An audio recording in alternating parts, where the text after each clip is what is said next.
Thank you, Madam Chair. The first item is the minutes of the Council and Committee meeting held on Monday, March 6th. Recommendation to approve.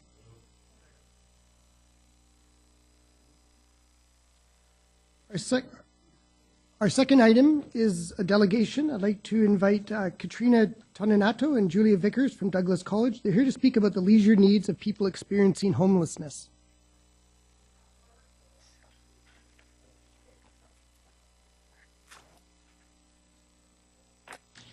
And are you Katrina? I am, yeah. Okay, welcome. You will have 5 minutes for your presentation. All right, thank you. So good afternoon, Mayor Stewart and councillors. My name is Katrina Toninato, and I'm currently studying at Douglas College in the Bachelor's of Therapeutic Recreation program.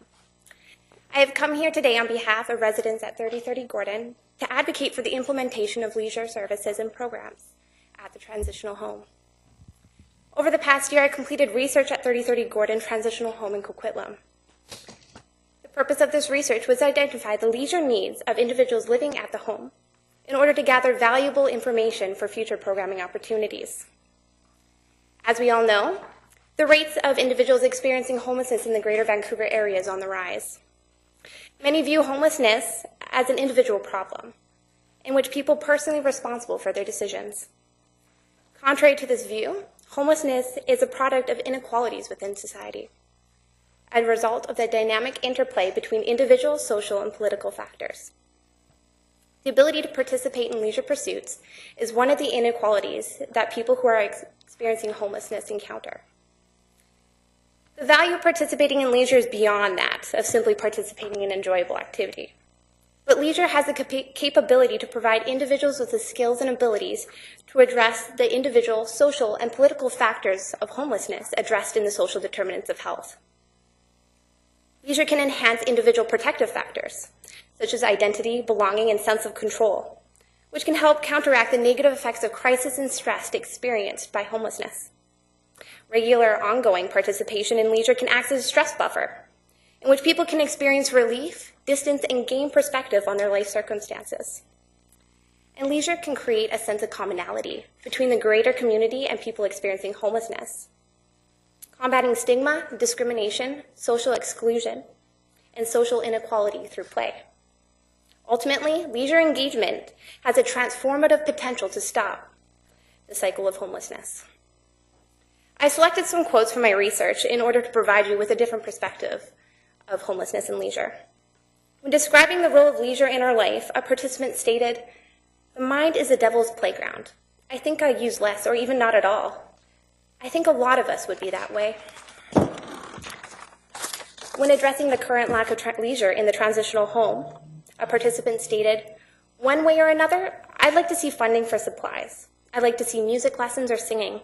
More activities involved in these kind of places for the simple reason, like I said, when we're busy, we're not using."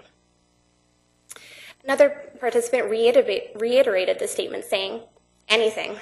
I'd love to see anything. There's nothing, absolutely no recreation, no nothing, no programs of any sort. A book club, anything like that would be beneficial to one of us. A lot of men aren't into arts and crafts, so we have to find something for them, like maybe small engine repair or something. Those sorts of things. Get their hobbies back. You know, there's so many things that we could do through these places that aren't being done." And to summarize the overall need for leisure at the transitional home, a participant stated, "I think that if we could present activities that are easily accessible and cost-free, it would give people the hope and enjoyment in their life. Perhaps, maybe they could see the light at the end of the tunnel." Our findings confirm that the engagement in leisure activities is relatively low for individuals residing at 3030 Gordon, as one's energy and resources is directed for life preservation activities. However, this is not the only factor that inhibited leisure participation. Participants identified additional barriers such as financial restraints, health problems, lack of accessible and affordable leisure programs, which played a significant role in hindering their leisure engagement. In response, participants suggested 3 main actions in which the community could undertake in order to increase their leisure participation. Number 1, implement structured leisure programs at the transitional home. Number 2, increase the accessibility and affordability of leisure programs within the community. And number 3, increase the information regarding available leisure programs. I realize that each of these items will require funding. However, change cannot happen without the City of Coquitlam. If this has stirred something in your heart, I encourage you to consider providing 3030 Gordon with the necessary funding to implement these leisure programs. Leisure is not only about having fun, but it has the potential to dramatically transform one's life. Transitional housing can provide the platform for the implementation and provision of leisure services, which could create opportunities for the development of residents' skills and abilities, ultimately tackling the issue of homelessness from a different angle. Thank you. Thank you. Is there any questions? Nope. Thank you very much. That was very compassionate. I'm proud of you. Thank you. Next item, please. Thank you, Madam Chair. Next item, item 3, is the Lougheed Central Homeowners Committee. I'd like to invite Walde, Libera, and Bill Laidler to come forward. They're here to speak about density increase for Central Lougheed sub-area. Thank you. Are you Mr. Libera? I am Mr. Libera, Walde Libera. Where's Waldo? Like Walde with an O. Walde, okay, perfect. I've been a resident of the city of Coquitlam since 1979. I moved here when I was 23 years old. Okay, you're going to have 5 minutes to tell us all about it, so I'd start it this year. Okay. Yeah. All right, so I'll just get right into the PowerPoint that we had. I had showed this to all the residents in our neighborhood. We consist of 42-acre parcel. We have, in that 42 acres, bounded by Gilby to Westview, Austin to Rochester, we have 18 acres which are single-family zoned. And essentially, this PowerPoint was shown to the residents. We've had a series of meetings, and the majority, we submitted a petition to the city of Coquitlam, and the majority are in support of increasing the densities. This is the existing plan that we have at the open houses in February. And what we have here is, I blew this up a little closer, and we're just indicating in the blue dots the existing buildings and the stories. And you can see the one that says 10, that's Christmas Manor. So you can see the boundaries, Rochester, Austin, Gilby, and Westview. Here we go, we have the adjacent Lougheed Town Center, 60-acre development. We're within 800 meters, mostly between 400 and 800 meters, and you can see the density proposal we have between Austin, Rochester, Westview, and Gilby. This area is, we took a snapshot of the area beside us. That's 60 acres. That's just to give you a visual impact of the line, and the red line in there is 42 acres. That's where we are. We also wanted to discuss briefly, there's an elevation, significant rise from Westview eastbound to Gilby, 60 feet between Westview and Gilby, and over 100 feet if you just go one block over. And that's what we're aware of. Here's a Google map. Blue is sea level. What you have is 100 feet is what's in red. You have this in metric, and there's the boundaries. You can see elevation. And thank you, Ralph, for doing that for us. Revising the Coquitlam Lougheed neighborhood plan will provide an opportunity to redevelop this area as one larger plan. It'll also enable a much better green zone and greenway to go through the area into the adjacent single-family zoned areas. And it may be at risk for being underutilized if it becomes a piecemeal development with smaller land assemblies, for example, 4 homes and so on. You want to look at something a little larger. And it also, because some of the members are aged and they want to move on to other things, so there's a lot of people that want to sell and move on. The larger density will develop and attract the developers to, I guess, a larger plan, 42 acres. That's what we have. And the official community plan, it's within the frequent transit network designation. Coquitlam will be able to meet its higher density targets, and the 18 acres are willing to combine into several, and already have, into larger land assemblies. We have outstanding access to the Lougheed Town Center.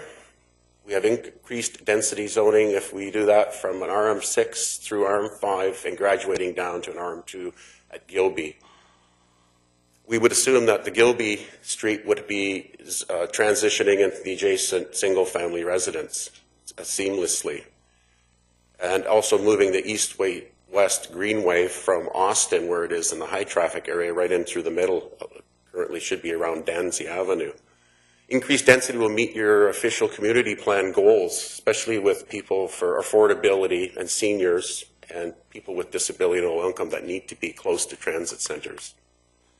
That's all I have there. What you have in front of you is the handout that I have, and in there is the 11-page document with the signatories, and the message in that first section is essentially the problems you get when you have not far-sighted enough. You put a smaller, like a townhouse development, where you've now increased the tide density. We have an example in the middle of that package, and towards the end of it, it's basically talking about the inability for a lot of the, I guess, the single-family zones. There's 83% of the land mass is owned by single-family dwellings. So we have 17% of the land mass that we have to work with. And obviously in the transit zones, we need to maximize our opportunities. And here's one glorious opportunity to make that happen and work towards the increasing number of seniors and so on, and people with disabilities that we're going to have to accommodate.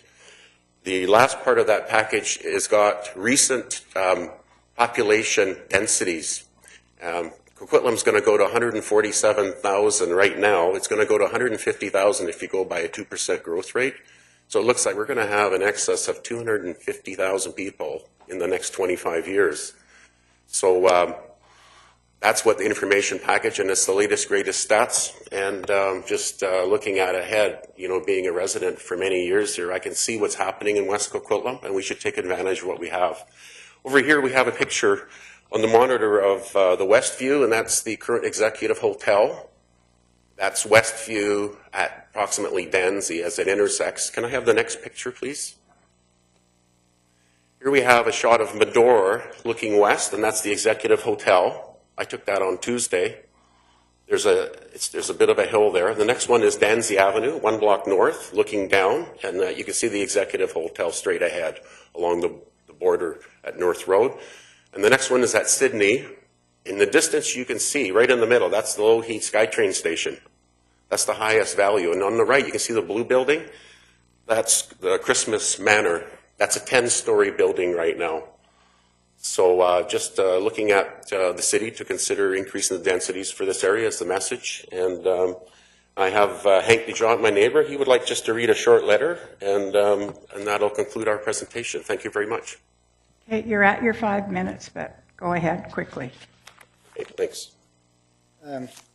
Mayor, council and staff, my name is Hank DeJong, and I'm a resident for the last 30 years at 580 Danzy Avenue. Looking at the Phase 3 draft plan, it would be an advantage for the city of Coquitlam to go for a higher density in the area between Austin and Rochester and Westview and Gilby. It is close to the Lougheed Mall Center and could blend in really nice with the Burnaby Lougheed plans. It is within a few kilometers to the Columbian Hospital, Royal Columbian Hospital. It's also close to Highway 1 and Lougheed Highway. There's a great need for affordable homes. Vacancy rate is less than 1%. No need to cross any bridges. Majority of our area is in favor of higher density. We are within 800 meters from the Lougheed Center SkyTrain station. Billions of dollars were spent on the Evergreen line. Perfect name.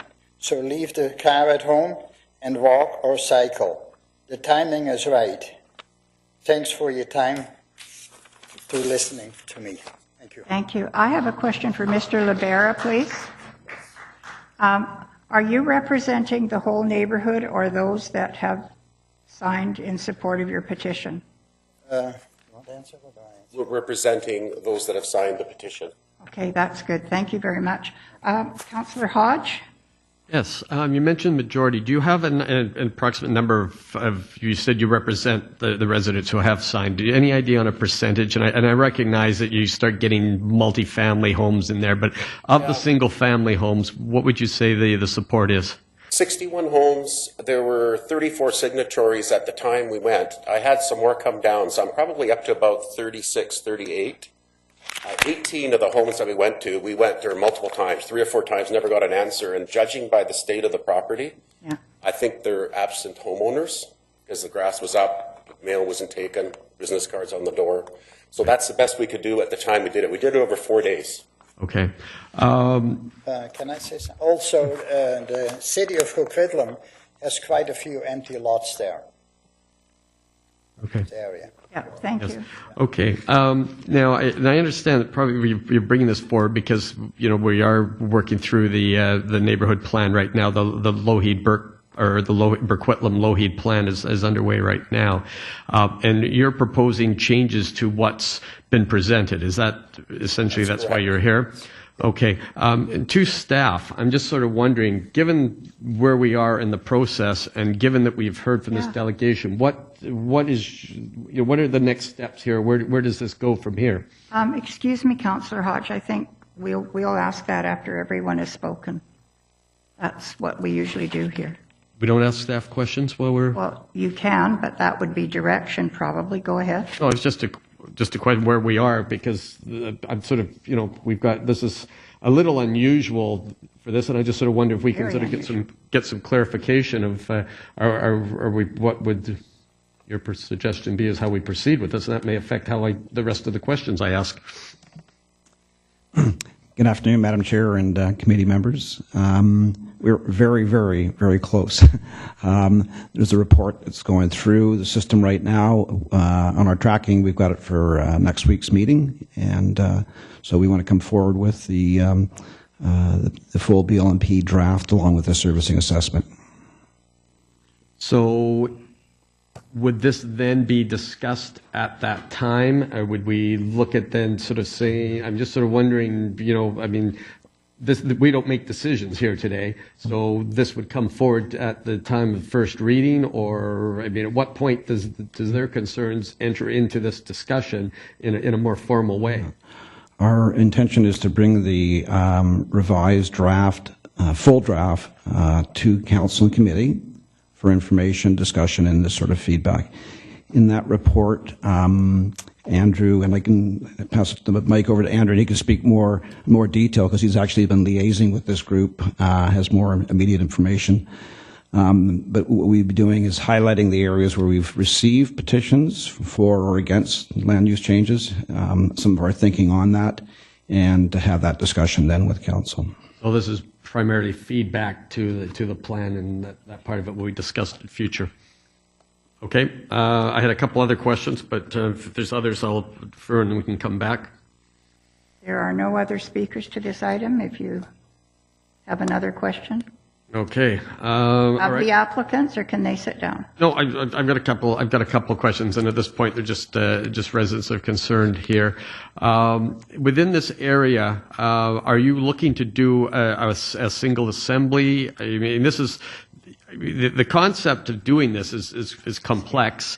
It is definitely sort of unique, and I get what you're saying about, you know, being able to deal with one large package, because one of the challenges we have in areas of infill is that not everybody wants to develop at the same time, and, you know, different developers have different visions. So the ability to deal with a large parcel at one time is certainly a unique opportunity, but you're not coming forward as a single group. At this point, you're coming forward with a number of residents. So I think at this point, you're just saying we want to look at changes to the OCP, or are you preparing to take that further in the next while?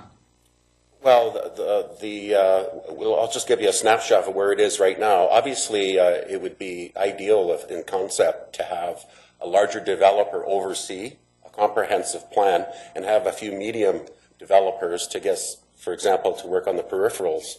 But obviously, if you're going to densify that area and open up for green space, you're going to have to put some towers in there, so you have to increase the height. So that's kind of the concept. As far as we go, as far as what I can see right now is, there's really 4 zones. There's the Austin-Sydney, there's the Sydney-Danzy, then our group is the Danzy-Medore, and a lot of them are here today, and also the Medore-Rochester bunch. But I would say the main focus would be the middle 4 blocks, like the middle 4 streets. So right now in the Danzy Medor, there's 13 lots as an island assembly right next to the apartments.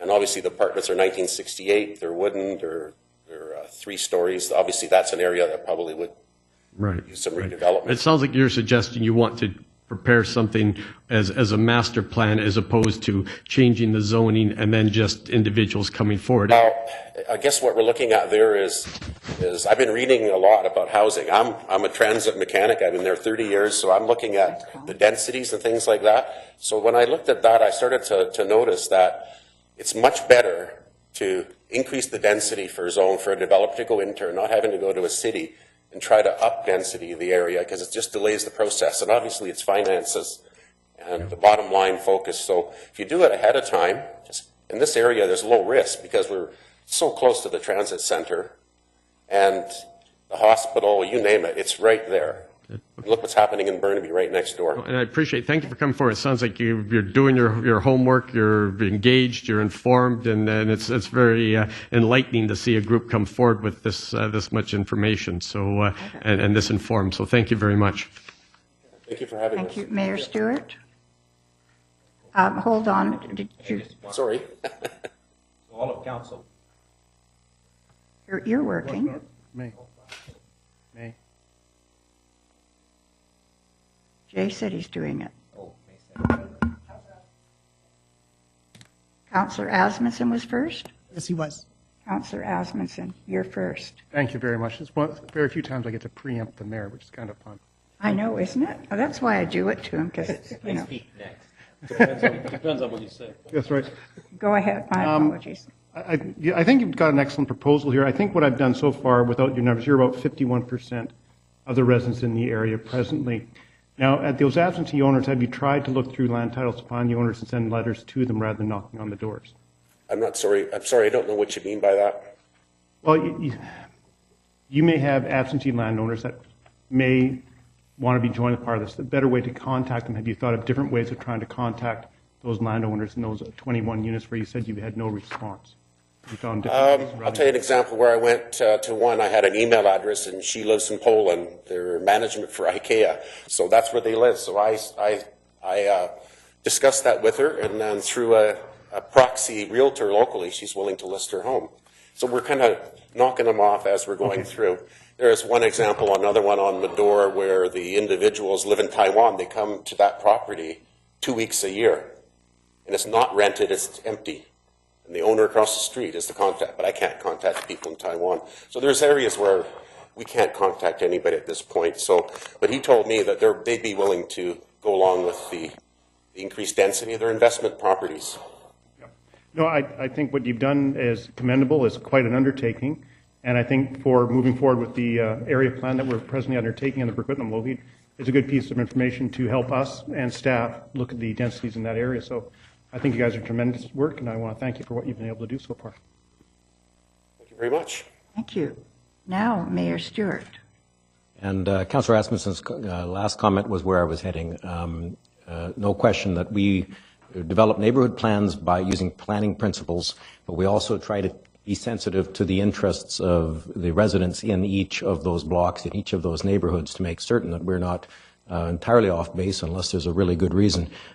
You've suggested, and I take at face value the information you've given us related to the wishes of a good percentage of the residents of that area west of Yelby. It always kind of intrigued me that that area didn't seem to get included in the higher density stuff, and so you're suggesting that there's a good value to considering that, and I think that's something that Council will be considering next week, and so I appreciate very much the information you have, and have no other questions.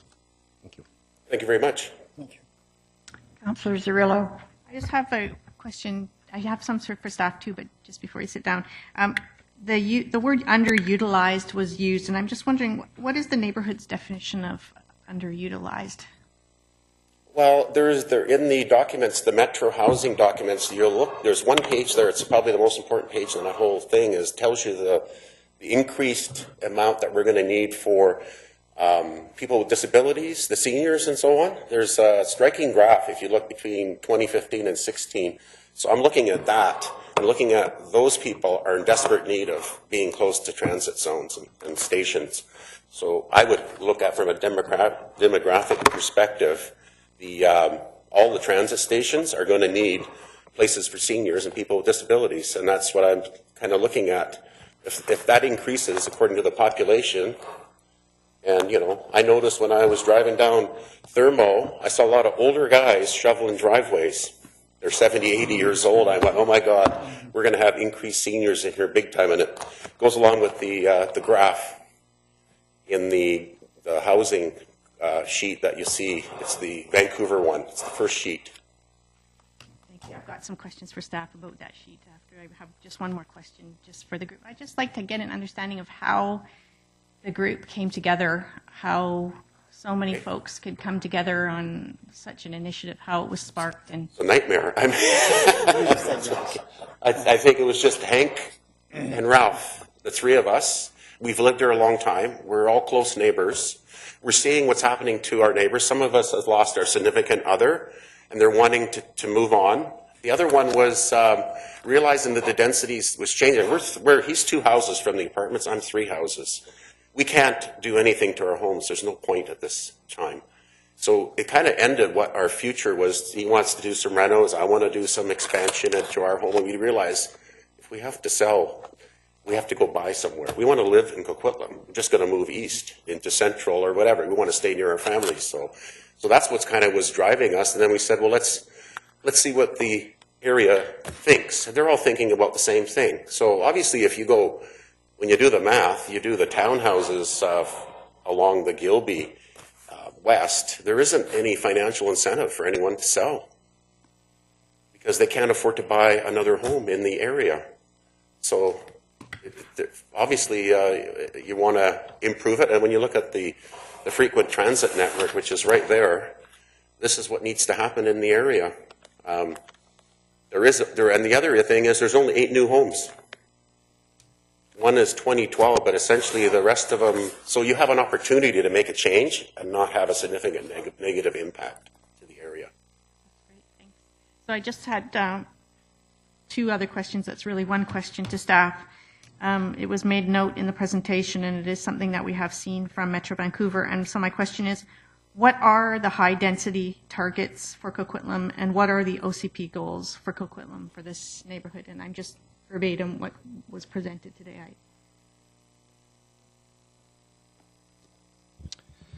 Yes, through the chair to Councillor Zarillo, the Coquitlam Lougheed neighborhood plan, the population housing estimates are tied to the regional growth strategy and also our regional context statement. So I would say that what's in a draft plan is meeting those estimates.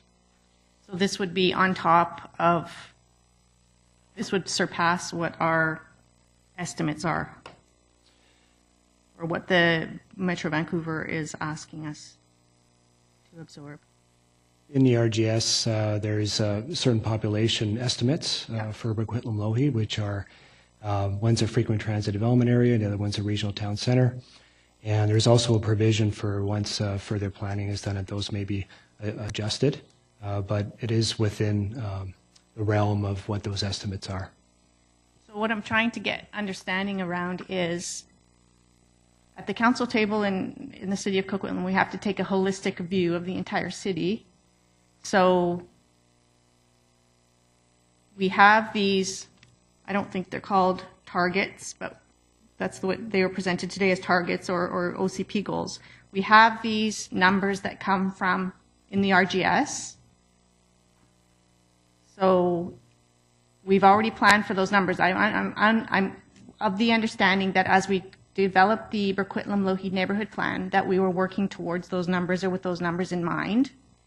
So here we're talking about quite a significant change, perhaps a significant density change, which is being presented to us as helping out with our higher density targets or OCP goals. So what I'm trying to understand is, if we added this, would that push us above our higher density targets, OCP goals, or was it always this incorporated in those I hate to say targets because we're saying those aren't targets, but Yeah, the no, it's- absorption that we are expecting, I'm sure you've been planning for the last 2 years with those numbers, so these are new numbers. So is this more than we need, or holistically looking across the whole plan? That's a good question. I think it's fair to say that when we started the process, again, Coquitlam has its growth areas along SkyTrain, like Coquitlam, Lougheed. The city center has its own estimate.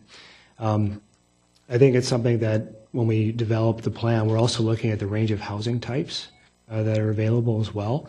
There's a number of different housing type needs in the Coquitlam Lougheed neighborhood, and that goes into the land uses that are being brought forward. Right now, we don't have a good amount of town housing that provides that ground-oriented family housing that we anticipate is going to be required. There is a significant amount of land that has been designated as high density in the draft plan. And again, we are working with those numbers, and I think we're within the realm of those estimates. Still not the full answer that I'm looking for, but I do appreciate that input, and I do remember townhouse being a glaring need on the first set of data that came back. So thank you for that. Okay, thank you. So the page I'm referring to is this one here for anybody that's interested in looking at that. That's very striking. It's a wait list, and it's in your package. It's under Metro Vancouver Housing Data Book. It's a recent print, and it says 3.5 on the bottom on the topic on the right, social housing wait lists, 2007 to 2016.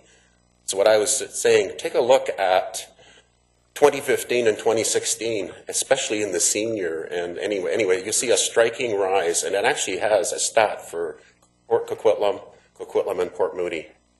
Thank you very much. Are you finished, Councillor Zarillo? Yeah, thank you. Okay, I think Councillor Hodge had already asked staff the process on this. So this will go back to staff because they're the technical expertise. It's very detailed, your report. Thank you for that. It's very nice to see a neighborhood come forward with something this detailed and technical. And as you've already been speaking with staff, then they can meld this into what they'll be presenting us, and we can move forward. It's all very great to get the right type of housing. It's just getting the builders who want to build it for social housing that becomes a problem. And hopefully some builders will come forward that will want to do that in this area, because you're right, it's dead on. So thank you very much. All in favor of moving this to staff for comment? No? Just move it. We'll just do direction. Thank you. Thank you very much. Next item, please. Thank you, Madam Chair. Next item, item 4, concerns Coquitlam's winter light display. We have introductory comments from the General Manager of Parks, Recreation and Culture Services, followed by a presentation by the Manager of Parks. The report and the presentations are before you for information.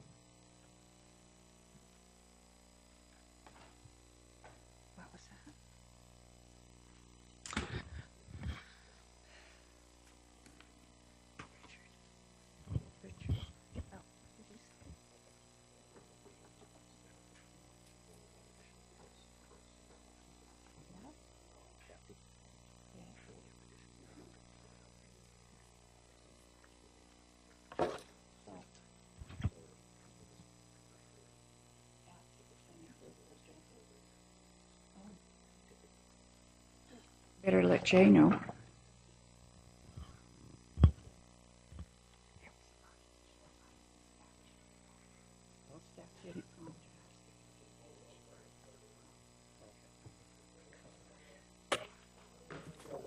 Pardon?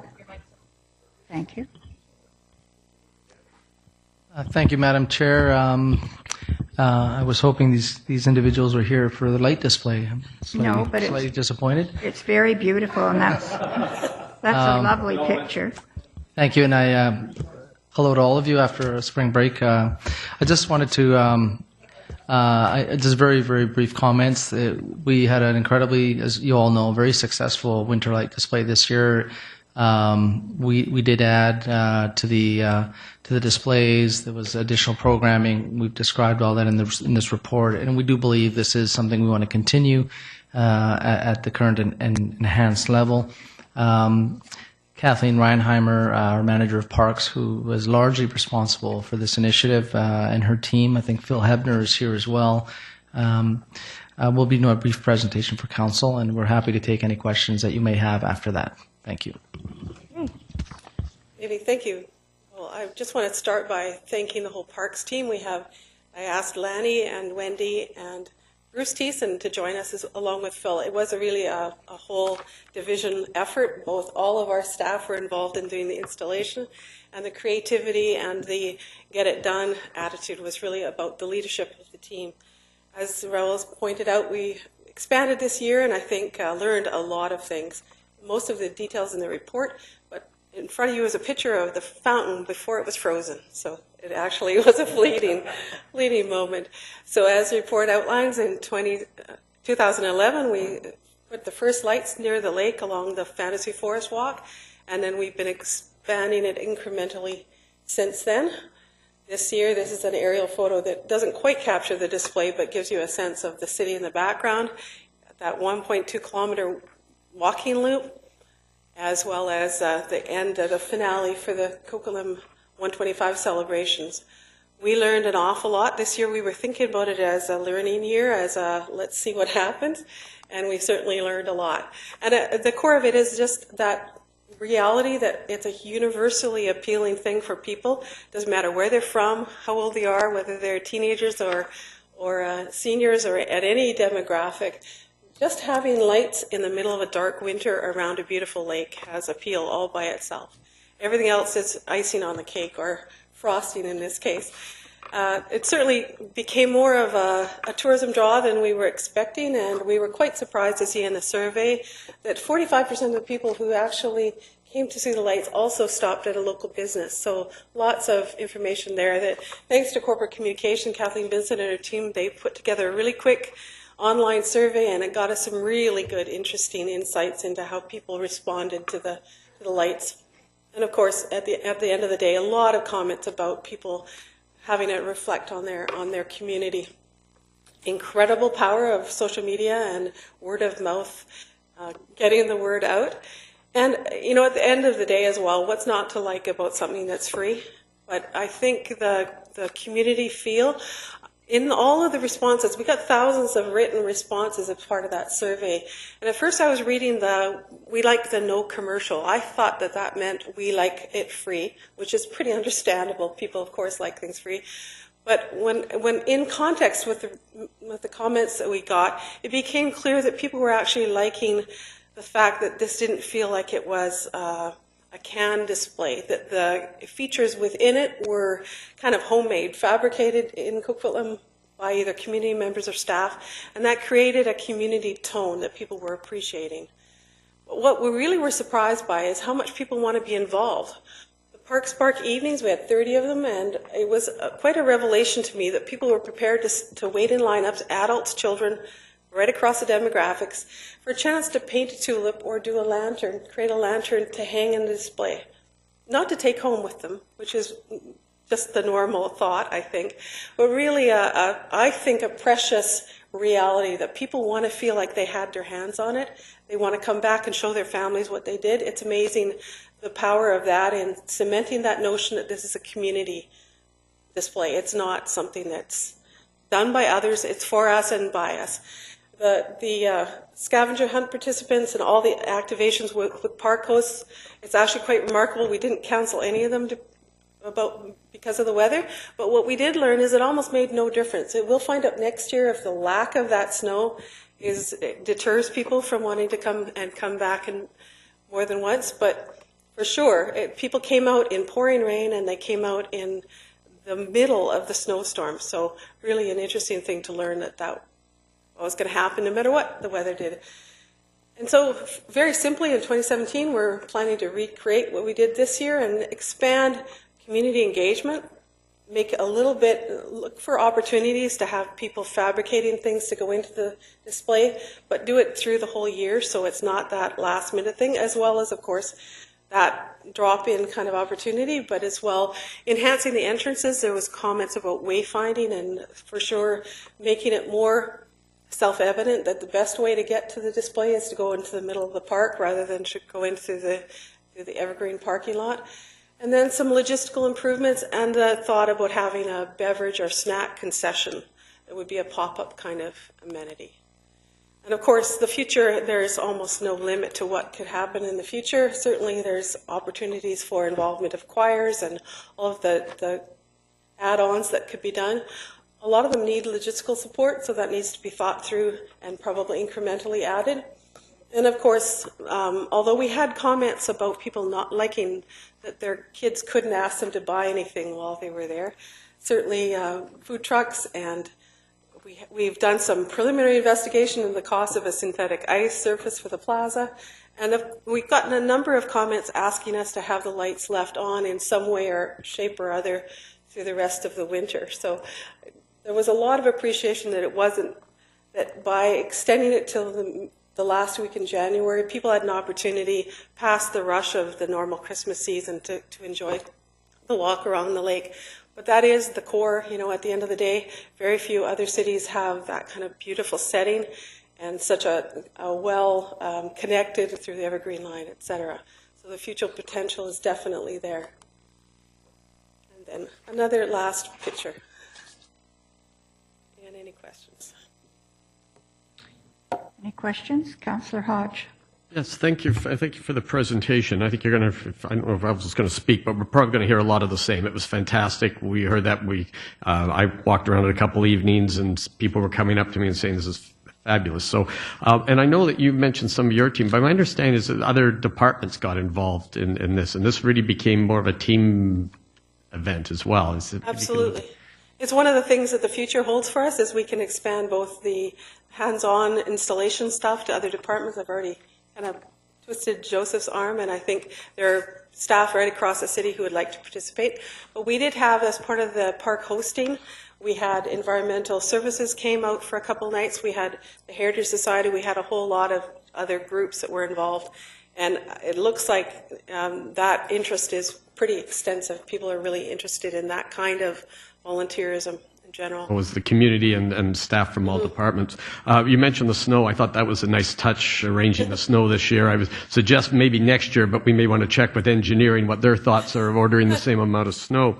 I like you talked about the economic potential and the spin-off, and this is really becoming more than just a display. It's becoming an event, and I've often referred to it as a winter light festival. And I think that moving forward, we may want to look at other ways to enhance the marketing of it. And I'll leave that to the people of that expertise.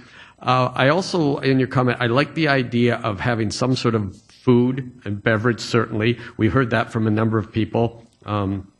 Your concern about commercializing, I think it's commercialization is where I wouldn't want to see a lot of sort of logoing and stuff. I think people like it because it seems to be organic, grown within and you know, volunteers, but I still think there's an opportunity to provide some amenities there. And I particularly like the idea of trying to center some of that towards the north end of the lake to create a sort of an entry point or a gathering point so that people driving up Pine Tree don't just make the first right-hand turn they get to, which is the Evergreen Cultural Center, that they realize that moving further up and coming into the main parking lot, that will be an entry point. And I think by trying to activate that area with whether it's a couple of food trucks or a more of an entry point, I think that will help us over time move people into that as a starting point. I liked your comment about investigating the feasibility of synthetic ice. I know this is something that Councillor Zarrillo has been talking about, and I'm glad to see that you're looking into that. And again, I think good job by everybody, and I look forward to seeing a bigger display next year. Thank you, with or without snow. Thank you, Councillor Hodge. Councillor Wilson. Thanks, and congratulations to everybody who was part of it, for sure. I also really like the sort of the non-commercial side of it, but have we talked at all or considered about having an opportunity for people to donate to a charity? Maybe rotate the charities, you know, once a year or once every month or every few weeks, or have charities provide hot chocolate, for example, rather than selling it. It would be by donation or something like that. Through the chair, yeah. This year, the park hosts gave away a lot of hot chocolate. It wasn't didn't work very smoothly because people were prepared to line up for a long time, and just being able to process enough people became an interesting challenge. But absolutely, that's part of what that park was. The businesses that were there paid for the hot chocolate that they distributed free. It's certainly something we're open to, and having kind of the context for how we'd administer that is the challenge. Again, for organizations selling hot chocolate or doing it by donation, what we're lacking right now is the infrastructure to support that. You know, we can't. It was kind of amazing to me as well that we had volunteers and staff out in the cold for hours with no heat, and that's not something that is really very reasonable to expect from people. So we need to have the logistical package put together for that. Done? Thank you. Councillor Zerillo? Well, it's awesome. I mean, if we didn't change anything next year, it'd still be incredible. I mean, all the responses were so positive. So my only comments would be just a little bit in balance to what Councillor Hodge said. Definitely the passive nature and the tranquility of it was something that was very important to people. So I would be nervous about having too much programming going on, whether it's choirs or theater or even food trucks, like you were talking about, the processing people. Food trucks are very slow at processing people. So I guess, and I think about the garbage, and then that all brings a whole new aspect into it. So my only comments are just, I think it was the tranquility and the passive nature of it that was so wonderful. And whatever we do, I would just hope that we would keep that. Thank you. Thank you. Councillor O'Neill. Thank you. Fantastic event, and I'm glad to see that for Canada's 150th anniversary that we're going to keep it going and bigger and better. I have one specific question, and it's about the Town Centre Park Plaza. Has there been any thought given to keeping the awning or putting the awning back up, the tent covered, for the duration of the lights to provide really signal that that's the central gathering place and that's the heart of it. And it was certainly not likely to have another winter of such intense snowfall, more likely to have intense rain.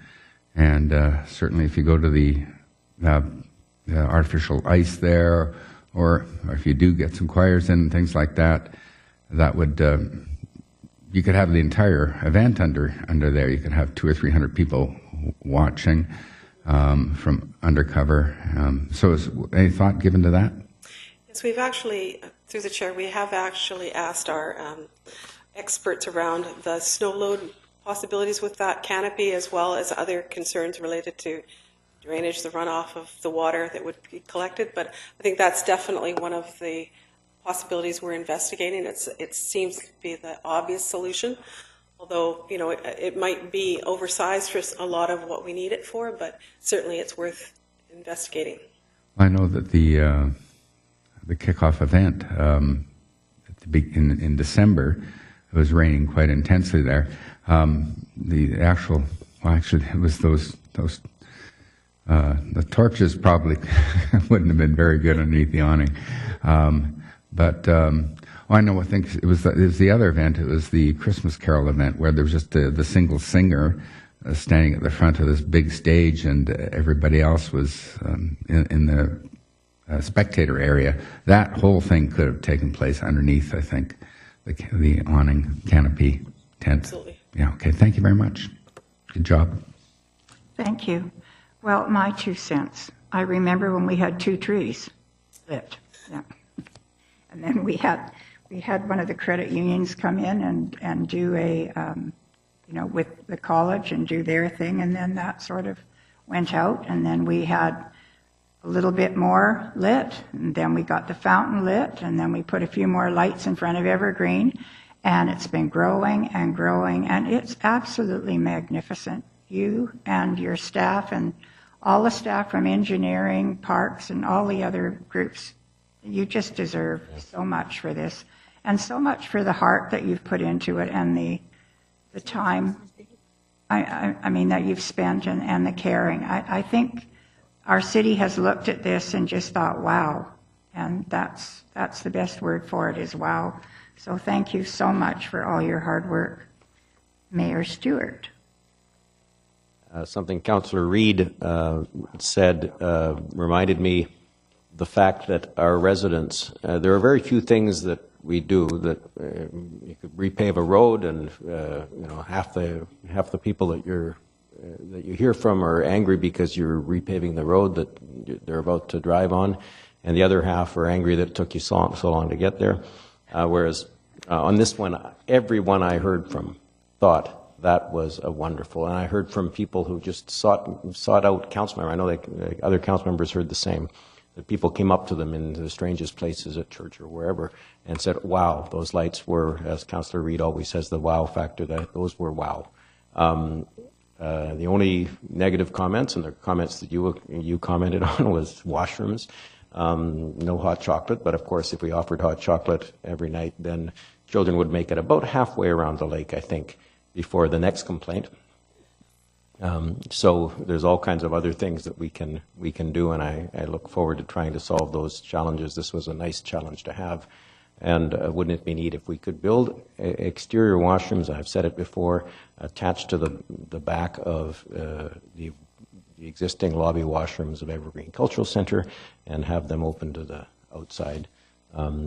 We'll get there, but there are some solutions that we're going to have to look at to make sure that the lake is more accessible year-round to people, but particularly this was an amazing time for so many residents and so many people that I'm surprised it was only 5% of them that said they came by SkyTrain, because I heard from people that got on in Vancouver, didn't know where the Evergreen line went, but knew that at the end of it there was something to see, and they came out and they saw and enjoyed it thoroughly. So thank you so much to all the staff that put together what I thought was a great show.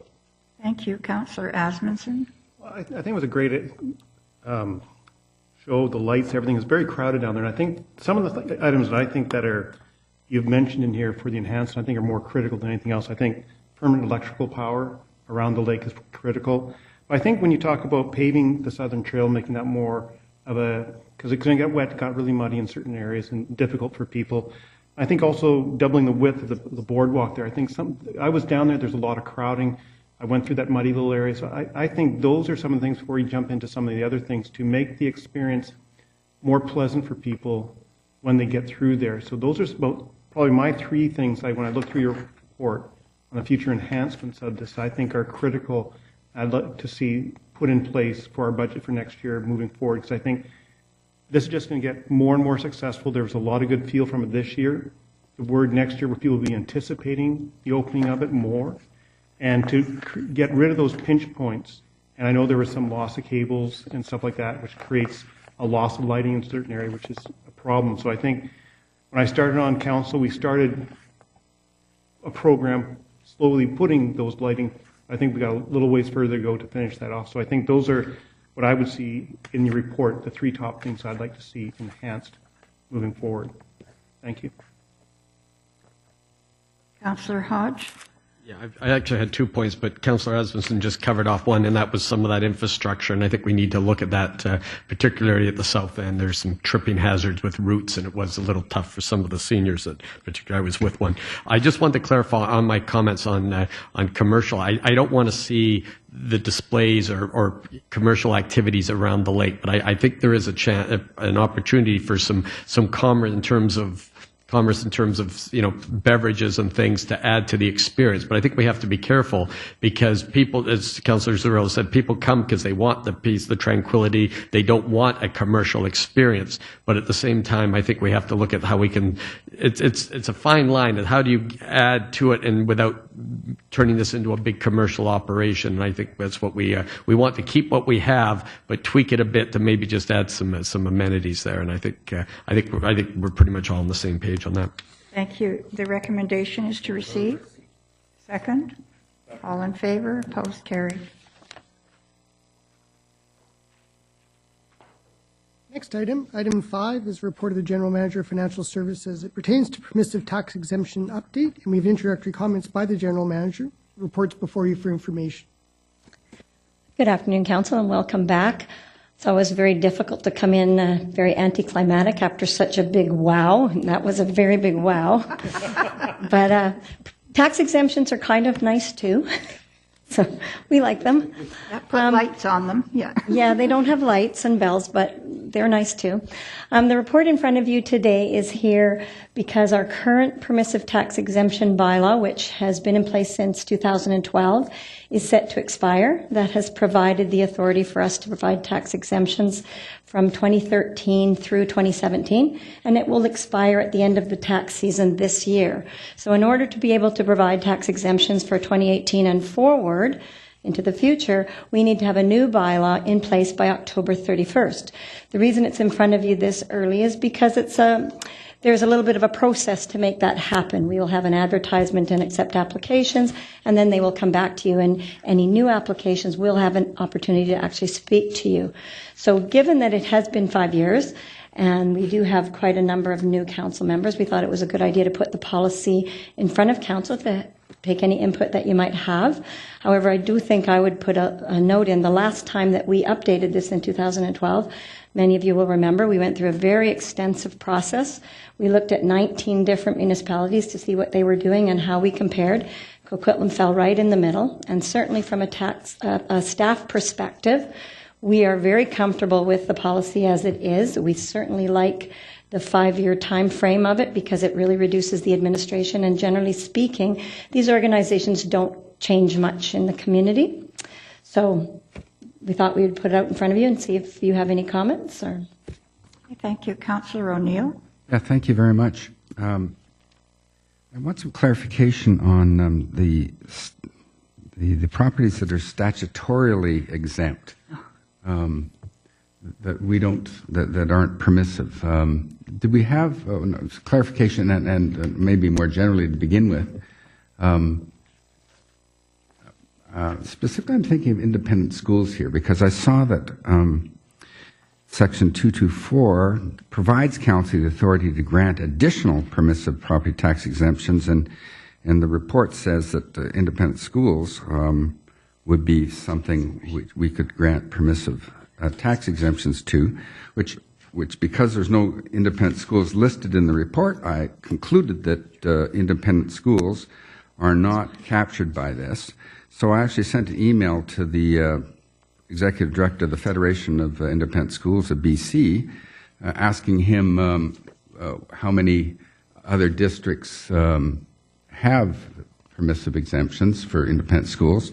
And he says it's his understanding that independent schools have been statutorily exempted on buildings since 1953 and are now exempted statutorily for land, buildings, and improvements. And the only permissive exemption was any additional land that independent schools may own. So that doesn't line up with the conclusion that I reached from this report. So perhaps the General Manager can explain to me where we stand on independent schools. Sure. We have two different kinds of exemptions that we can have. There are statutory exemptions that generally are provided to properties owned by other levels of government or places of worship, and those are for things like hospitals, schools, and churches, things like that. Those are exempted by the assessment authority, and they come on our tax roll, and there is no choice for council. They are exempted, and the value of those in our roll is about $38 million. It's quite significant. Then there are permissive exemptions where we can give an additional exemption for other property that doesn't receive a statutory exemption, and the most common case of that is where we have a place of worship. So the statutory exemption for a place of worship is for only the footprint of the building. So, but all of the lands, the parking lots, maybe the grounds are not exempted. Coquitlam, our policy, provides us permissive exemption for those kinds of things. We also do similar things for certain care facilities where we have a statutory exemption for a specific footprint, and then we add an additional permissive exemption to cover parking and the space around.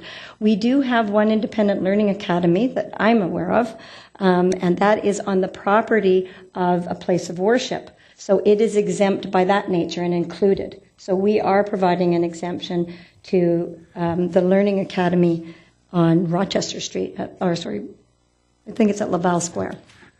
So the Traditional Learning Academy, Yes. the one across the street Yes, from Millard Middle, essentially? They are exempt, and they are in the listing. When you look at our report, because they are on the property of the place of worship, they're included within that.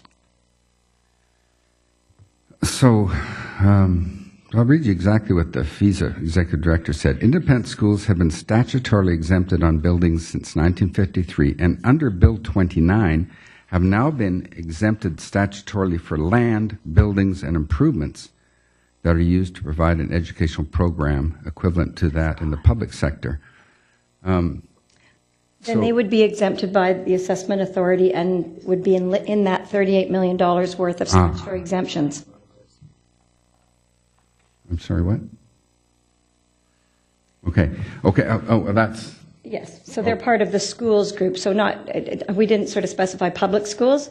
They're exempted in the schools. But we do have one independent one that's attached to a place of worship. Right, so that gets exempted under another category. There are 6 independent schools in Coquitlam.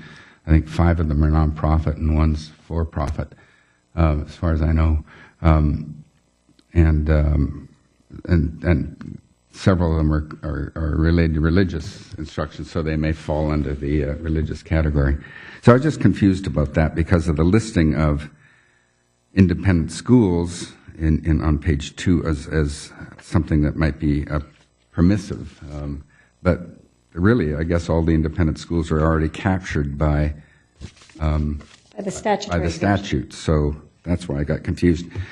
Second part of what I want to know is, what would be the procedure if a new nonprofit, let's say, comes in and says, well, we have this little operation, or we're setting up a recovery house or something like that? How would they go about applying? Is there some, does that have to come to council to be added to the list, or does staff make a decision on that? What our policy says is that we will go out and we will advertise. So if council's comfortable with our policy as it is after today, we will then start the process where we will go out and advertise. We usually will wait and do that advertisement after tax collection because people get confused. So you're advertising for what? We will advertise for permissive tax exemption. So we'll put an ad in the paper saying that the city has this process and we will accept applications for it. We will review those applications to make sure they fit within the guidelines in the legislation, meaning that it must be a nonprofit organization. They'll have to demonstrate that. And they must be using the property for the purposes of their nonprofit charity.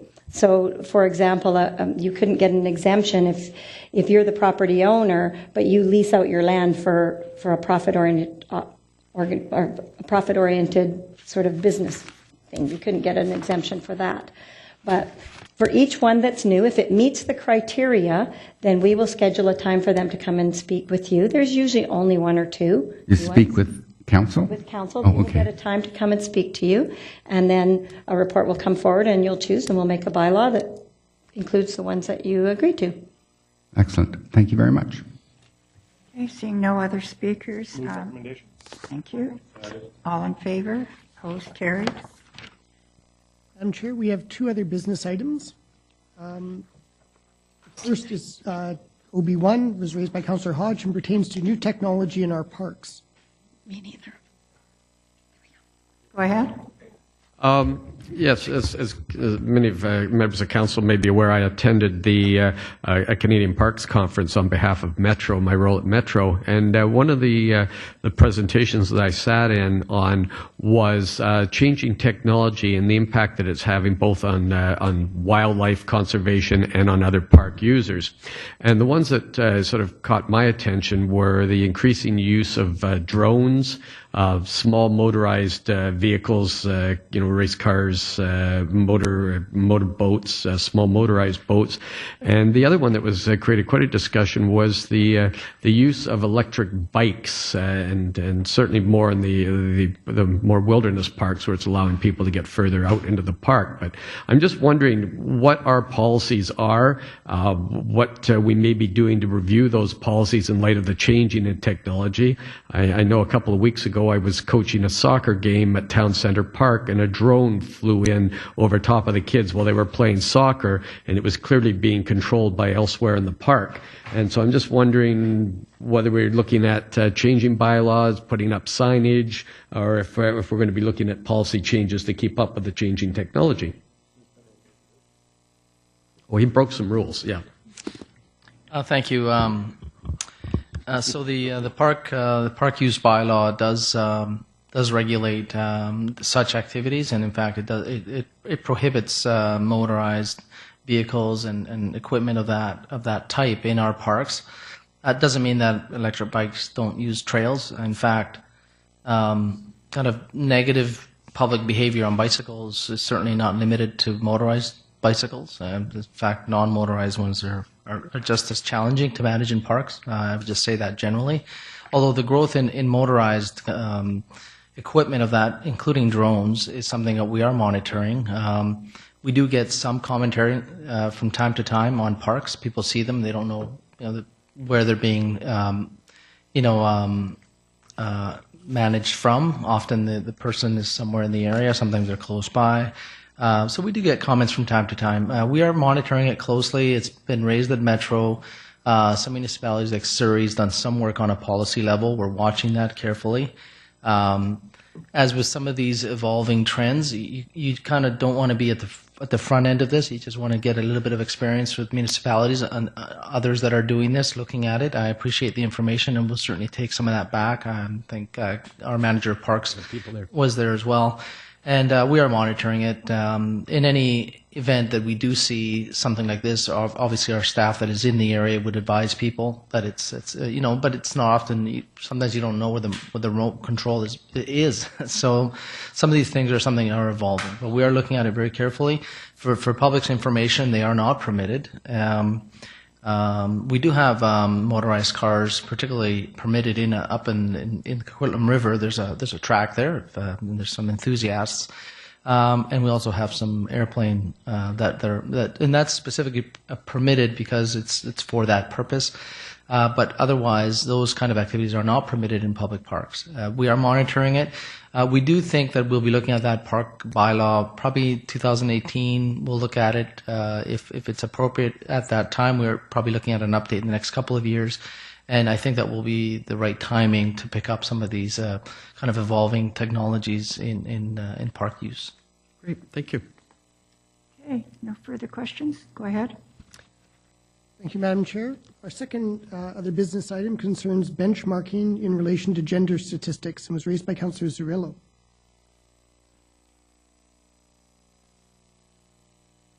Go ahead.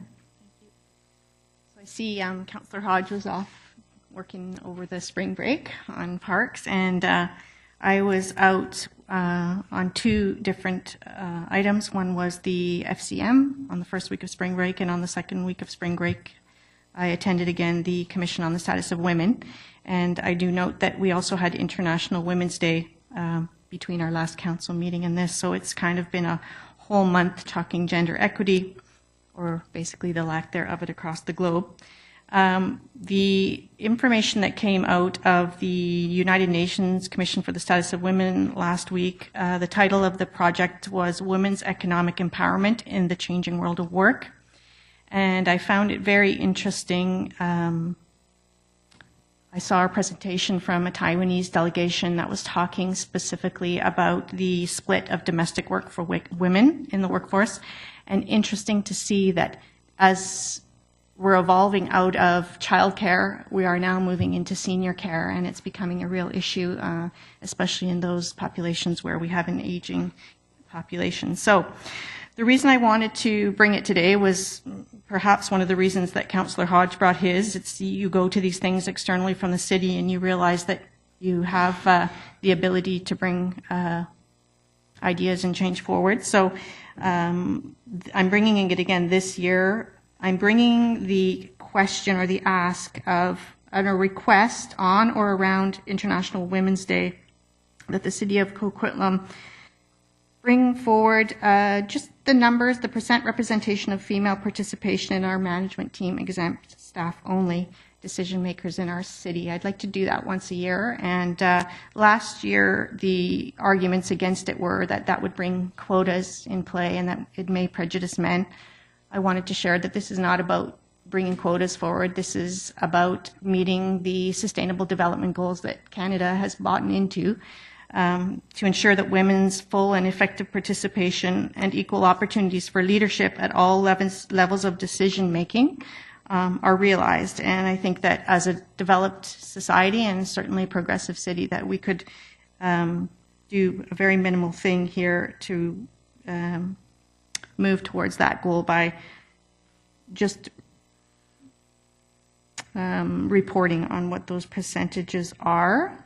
The other thing that came up last year was the hiring on merit, that we couldn't possibly track or report out on the participation of women in our management committee or our management teams because that we hire on merit. And I just wanted to address that today, that this isn't really talking about hiring. This is talking about monitoring the participation of women in the workforce, and with monitoring we're able to understand or at least identify if there's flow up or flow down, and then try to address some of those barriers. So again, my request this year is that on a yearly basis that we would report out just on our non-exempt. I'd love to do all of the city of Coquitlam, but I'll talk now just specifically about reporting out on non-exempt management staff, because they are the decision makers in our city, and I'd like to have an understanding of where we stand in regards to gender equity.